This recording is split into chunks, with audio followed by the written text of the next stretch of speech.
And so I'm willing to bet that most people listening would have assumed that you would have said Bitcoin and Ethereum, the two largest. Between the two of them, they control what, 85% of the market cap in crypto.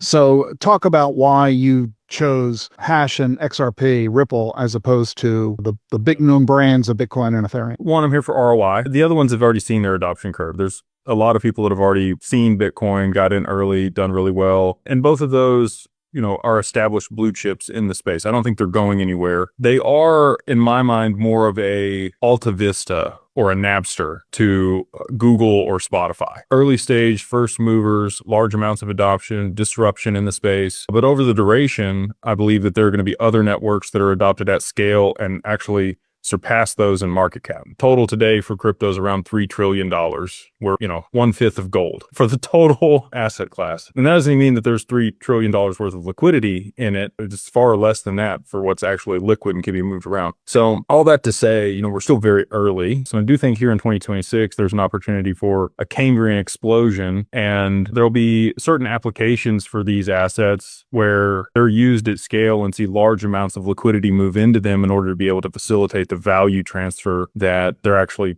meant to be used for. Like the whole point of developing these protocols and the tokens themselves were so that they would be used. And supply and demand dynamics, when those things play out and that stuff is implemented, I think will drive XRP's price substantially higher, and it would end up being likely the number one market cap and most used token over the long term. And that's my thesis. Again, I'm just one guy. There's a lot of people out there that I hold in high regard that would disagree with that statement. Hash, the reason that I put money in that, so full transparency, I made a large amount of money in crypto in 20 and 21. And some of the same characteristics on a few of the tokens that I got in early are very similar to Hash. So it's not listed on major exchanges. You wouldn't be able to hold it in institutional custody. You would have to hold it on an exchange or a cold wallet. And it's not listed very many places. So the liquidity in it's low. Figure Markets, you guys may know who that is. They just went public here in late 2025. They're rolling up mortgage-backed securities, and they're doing it on-chain on Provenance. There's also about $450 million worth of whole life insurance that's been tokenized on Provenance. Provenance's native token is